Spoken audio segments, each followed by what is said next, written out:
Hello बच्चों, आशा करती हूँ आप सभी जो हैं अपने घरों पर स्वस्थ होंगे। कल जो है हमने अपनी ज्योग्राफी की क्लास में अपने 5th क्वेश्चन की शुरुआत की थी।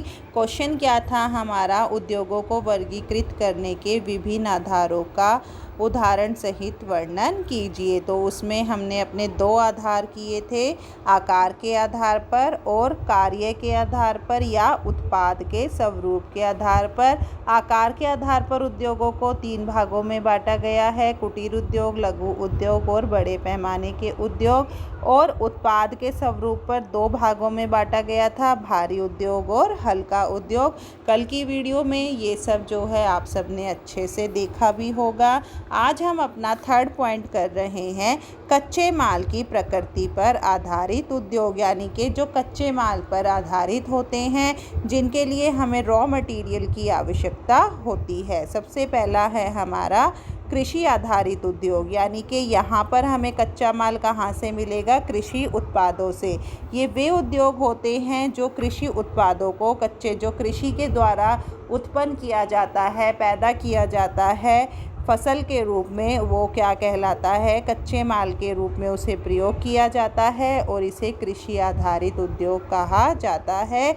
उदाहरण के तौर पर क्या है? सूती वस्त्र उद्योग, चीनी उद्योग, चाय पत्ती उद्योग, वनस्पति घी, वो सभी जो हैं इसके उदाहरण हैं। दूसरा है खनिज व धातु आधारित उद्योग। ये वे उद्योग होते हैं जो खनिज या धातु को कच्चे माल के रूप में प्रयोग करते हैं, इन्हें खनिज आधारित उद्योग कहा जाता है। अब जो खनिज आधारित उद्योग है वो 3 भागों में बांटे गए हैं। पहला है हमारा लौह धातु उद्योग। लौह धातु उद्योग में क्या होता है? ये वे उद्योग हैं जो किसी भी धातु पर आधारित होते हैं जिसमें लोह का अंश की मात्रा होती है, यानी कि जो धातुएं हम इस्तेमाल करते हैं उसमें लोहे की कुछ ना कुछ मात्रा पाई जाती है। जैसे लौह इस्पात उद्योग हुआ, मशीनी व औजार उद्योग जो है वो इसी के उदाहरण हैं। अब हमने लौह उद्योग करा है, दूसरा है हमारा अलोह उद्योग। इसमें क्या होता है? ये उद्योग ऐसी धातुओं पर आधारित होते हैं जिनमें लौह अंश की मात्रा नहीं होती है, मतलब जिनमें आयरन नहीं पाया जाता है। जैसे एल्युमिनियम उद्योग जो है वो इसी का उदाहरण है।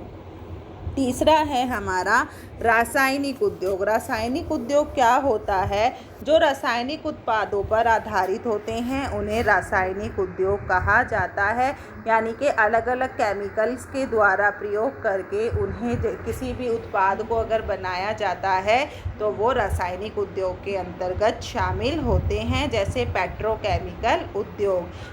तीसरा है हमारा वन आधारित उद्योग। जो हमें वनों से वस्तुएं मिलती हैं, जो उत्पाद मिलता है और उन्हें फिर जो है कच्चे माल के रूप में प्रयोग में लाया जाता है, उन्हें वन आधारित उद्योग कहा जाता है। जैसे चमड़ा, रंगने का उद्योग, दिया सिलाई, फर्नीचर, ये सभी जो है हमारे वन आधारित उद्योग हैं। चौथा है हमारा चरागाह आधारित उद्योग। यहाँ क्या है?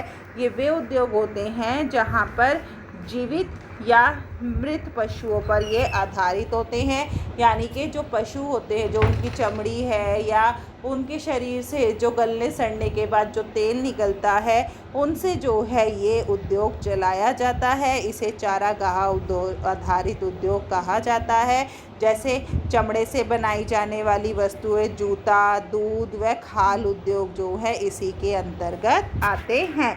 अगला है हमारा निर्मित माल की प्रकृति के आधार पर या उत्पादन के आधार पर उद्योग, यानी कि अब जो तैयार हम कुछ वस्तुएं ऐसी होती है जब उनको हम छोटे रूप में तैयार कर लेते हैं, परंतु उनकी पैकिंग करने के लिए, मार्केट में उतारने के लिए उन्हें कैसे प्रयोग में लाया जाता है, उन्हें यहाँ पर निर्मित उद्योग में उन्हें शामिल किया जाता है। सबसे पहला है हमारा आधारभूत उद्योग। आधारभूत उद्योग हमारा क्या है?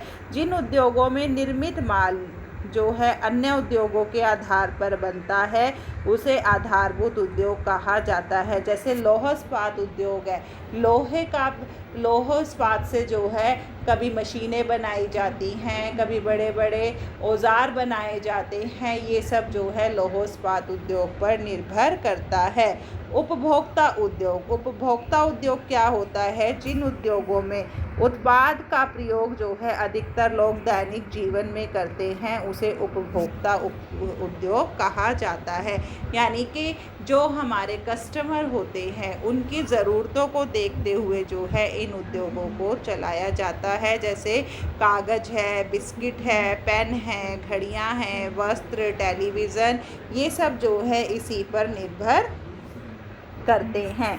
अगला है हमारा स्वामित्व के आधार पर उद्योग। स्वामित्व के आधार पर उद्योग में सबसे पहले आता है हमारा सार्वजनिक उद्योग। सार्वजनिक उद्योग में क्या होता है? जिन उद्योगों का जो स्वामित्व है, जो प्रबंध है, वो राज्य और केंद्रीय सरकारों दोनों के पास होता है, उसे सार्वजनिक उद्योग कहा जाता है। जैसे भारत में स्टील अथॉरिटी ऑफ इंडिया जो उद्योग है वो उसके अंतर्गत भिलाई, राउरकेला, दुर्गापुर में स्थित जो लौह इस्पात उद्योग है वो सार्वजनिक उद्योग कहलाता है। निजी उद्योग कौन सा होता है? जिन उद्योगों का जो स्वामित्व है, जो अधिकार है, वो कुछ व्यक्ति या किसी कंपनी या किसी एक फर्म के पास होता है, वो क्या कहलाता है? निजी उद्योग कहलाता है। जैसे हीरो होंडा, यानी कि हीरो जो कंपनी है उसके पास ये हीरो और होंडा जो कंपनी है उनके पास इसकी अथॉरिटी है। बजाज ऑटो, एमडीएच मसाले, इन पर जो है किसी एक व्यक्ति का व्यक्तिगत रूप से अधिकार है। अगला है हमारा बहुराष्ट्रीय उद्योग। बहुराष्ट्रीय उद्योग क्या होता है? ये वे उद्योग होते हैं जो किसी निगम के द्वारा कई देशों के साथ मिलकर जो है इन्हें चलाया जाता है। जैसे Coca Cola, Bata India, Samsung आदि जो हैं बहुराष्ट्रीय उद्योग है, मतलब भिन्न भिन्न राष्ट्रों में इन पर अधिकार पा लिया है। सहकारी उद्योग क्या होता है? जब कुछ लोग एक सहकारी समिति बनाकर किसी उद्योग को चलाते हैं तो उसे सहकारी उद्योग कहा जाता है। पहले एक समिति का निर्माण किया जाता है, फिर उसके अंदर जो है सभी प्रकार के कार्य किए जाते हैं। जैसे चीनी मिलें हैं, सहकारी डायरी है, वो सभी जो है इसी के अंतर्गत शामिल है। हमारा फिर अगला प्रश्न है, छठा प्रश्न, उच्च प्रौद्योगिकी उद्योगों या स्वच्छ उद्योगों की अवस्थिति के कारकों की व्याख्या कीजिए। यानी कि जो उच्च श्रेणी के उद्योग है उनका और जो स्वच्छ उद्योग है उनके जो कारक है उनको कैसे प्रभावित करते हैं, उनका यहाँ वर्णन करना है। तो क्या है? उच्च प्रौद्योगिकी उद्योगों की जो अवस्थिति पर पारंपरिक कारकों का कोई विशेष प्रभाव नहीं पड़ता है। मतलब कि जो हमारी स्थितियां हैं, जो हमारे परंपरागत कारक है, उनका जो है उद्योगों पर कोई गहरा प्रभाव नहीं पड़ता है। इनके स्थानीयकरण में जो है कुछ एक कारक प्रभावशाली हैं। वो क्या क्या है? पहले, ये उद्योग जो है विख्यात शोध संस्थाओं व विश्वविद्यालयों के निकट स्थापित किए जाते हैं। क्या कारण है बड़े बड़ी संस्थाओं के निकट स्थापित करने के? जो यहाँ पर प्रशिक्षित कारीगर होते हैं, वैज्ञानिक होते हैं, वो इन्हीं उद्योगों में आकर जो है काम कर सकते हैं और वो इन्हीं उद्योगों के आधार माने गए हैं। दूसरा क्या है? ये हल्के उद्योग होते हैं। हल्के उद्योग होने के कारण यहाँ पर कच्चे माल, जहाँ पर कच्चा माल होता है या जहाँ पर अर्धनिर्मित वस्तुएं मिलती है, उनका उपयोग किया जाता है। तीसरा है, इन उद्योगों के लिए जो है ऊर्जा की आपूर्ति बिजली द्वारा की जाती है और मुख्यतः राष्ट्रीय ग्रिड से ये प्राप्त करते हैं। मतलब बिजली कहाँ से मिलती है? राष्ट्रीय ग्रिड से। इन उद्योगों के लिए जो है अनुकूल जलवायु वाले महानगरीय क्षेत्र जो है वो उचित समझे जाते हैं, क्योंकि महानगरों के निकट जो है जीवन की गुणवत्ता को बनाए रखा जा सकता है। यहाँ पर सामाजिक और सांस्कृतिक गतिविधियां जो हैं वो लगातार चलती रहती हैं। परिवहन और संचार के अत्याधुनिक साधनों के बिना भी उद्योग जीवित नहीं रह सकते हैं, क्योंकि जो तैयार माल होता है उन्हें उपभोक्ताओं तक पहुंचाना, बाज़ारों में उतारना, सरकारी विभागों से संपर्क बनाए रखने में जो है परिवहन की आवश्यकता पड़ती है। कंप्यूटर सॉफ्टवेयर के द्वारा संचार के साधनों द्वारा भी जो है एक दूसरे से संपर्क बनाकर रखा जा सकता है। इन उद्योगों का अंतिम उत्पाद जो है वो छोटा होता है, जिसे एक स्थान से दूसरे स्थान पर आसानी से ले जाना जो है सरल और थोड़ा सा सस्ता होता है। और क्या है, इन उद्योगों में जो लोग लगे हुए हैं, वैज्ञानिक हैं, शोधकर्ता है, प्रबंधन कमेटी है, प्रशासक है, वो ज़्यादा से ज़्यादा सफलता पाने के लिए जो है दूसरी कंपनियों को मात देने के लिए तनावग्रस्त रहते हैं और तनावों से मुक्ति पाने के लिए जो है स्वच्छ और हरा भरा पर्यावरण भी अनिवार्य है। इसलिए ये उद्योग जो है उच्च कोटि के पर्यावरण को भी विकसित करते हैं। ये उद्योग जो है प्रदूषण रहित होते हैं, जिन्हें आवासीय क्षेत्रों में भी लगाया जा सकता है। कौन से उद्योग? उच्च प्रौद्योगिकी के उद्योग। इनसे जो है प्रदूषण की समस्या पैदा नहीं होती है।